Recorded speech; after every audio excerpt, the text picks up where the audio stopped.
waxaan ugu muhiimsan marka hore inaan fahanno mowduuca uu buugu ka hadlayo waxa uu ka hadlayaa sidee dhaqaale loo sameeyaa inta badan jaamacadaha waxaan ku baranaa sidee dhaqaalaha loo ilaaliyaa waad garanaysaan economiga inta badan waxa xoog la saaraa ama laga hadlaa dhaqaalaha ilaalintiisa dhaqaalaha maxaa saameeya waxyaabahaas uu ka hadlaa xagga environmentiga ha noqoto ama marketka ba ha noqoto sidoo kalena marka la yiraahdo accountiga iyo financiga dadka dhigta accountiga financigu sidee dhaqaalaha loo sameeyaa xooga ma saaraane shirkad jirta sidee ba maaragtay profitkeeda ay u badin karaysaa oo ay riskiga isuga ilaalinaysaa ayay ka hadla so marka qoraagu aqoontan uu ka hadlayay waa aqoon aan lagu dhigin jaamacadaha waa aqoon aan jaamacadaha lagu dhigin hadii lagu dhigana jaamacada habka ardayda loo diyaariyo sidaad ogtihiin waa hab si ay shaqo u helaan dhamaantiin arday baan nahay waxaan sugnaa inaan shaqo helo marka aqoonta jaamacada taalay waa aqoon ruuxa loo diyaarinayo goormuu shaqo helaya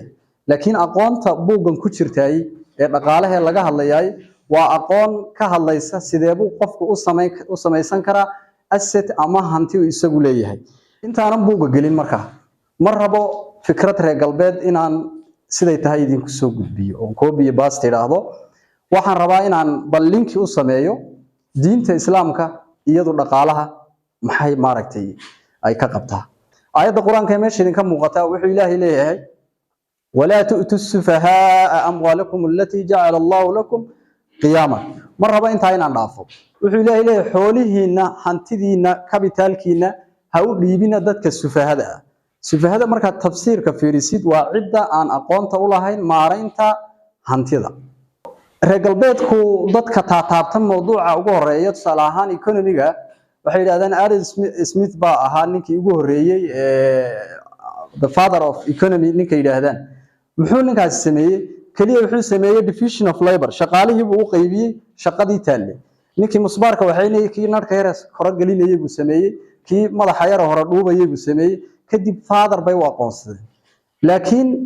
islaamku aragtiyahaas oo dhan ayuu bixiyaa iyagu aragtida ruux waxay ku qiimeynayaan in uu qofkani sameeynayo maxay inuu ikhtirac sameeynayo ama ibdaac inuu sameeynayo inuu wax hindisay markuu waxa hindiso oo qofkii ugu horeeyay waxa yar bildaamiyay yahay ayay father u aqoonsanayaan laakiin marka mowduucan oo kale laga hadlo waxa laga yaabaa inaad moodid inay tahay fikrad reer galbeedku ay hormariyeen iyagu ay keeneen ilaahay wuxuu leeyahay marka hantidiina ha u dhiibina dadka aan maamuli karin damiinis buug wuxuu ka hadlayay qoruntii waxaan oran karayaa waa xeer aad iyo aad u guda balaaran xadiiskan wuxuu leeyahay inna allaha kataba al-ihsana ala kulli shay ilaahay shay walba wuxuu u qoray ihsaanka waxa la yiraahdaa shayga inaad sidiisa u qabato haddaad ilaahay caabudaysid inaad sidii lagaaga baahna u caabudid haddaad jaamacad dhiganaysid inaad sidii lagaaga baahna aad uga soo baxdo walow ay naasaa sameeyeen oo markaan jaamacadaha dhiganayna isku dayno grade-ka inaan layna siinay inaan helo oo waxa weey grade yar oo ku qanacnay inta raba la ekaadaan qaadano ka bacdina shahaadada qaadano laakiin qaanuunkani wuxuu leeyahay waa inaad ihsaan la timaadaa ihsaanka marka waxa soo galaya hantidii qofku uu haystay inuu maareeyo haddii yahay wuxuu ku taagnaa tiirka uu shaygu ku taagan yahay hadii lagu hoos qaado ugu dhacaya marka hadii qiyaaman lagu tilmaamay taagnina wixii tilmaamay waxaan ku taaganahay wuxuu u baahan yahay inaan ihsaan inaan ka rusheeno ayuu u baahan yahay why this book waa su'aal fiican buugan maxaan soo qaadanay